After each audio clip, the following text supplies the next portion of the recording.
If you are wondering if we have fast charging available on iPhone 17e, then the answer is, I guess, no. And if we go to settings and open battery settings, if you're looking for an option that would allow you to increase the charging speed or something like that, like it is available on many Android devices, in this case, unfortunately, you will not be able to find this option.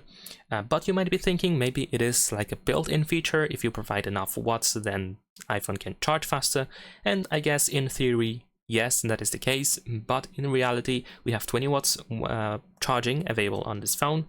And apparently, according to Apple, and we can read on their website, that iPhone 17e can charge up to 50% in half an hour. Whether it is fast or not, I guess that's up to personal opinion, but this is what they state. And that is pretty much it. Leave a like and subscribe.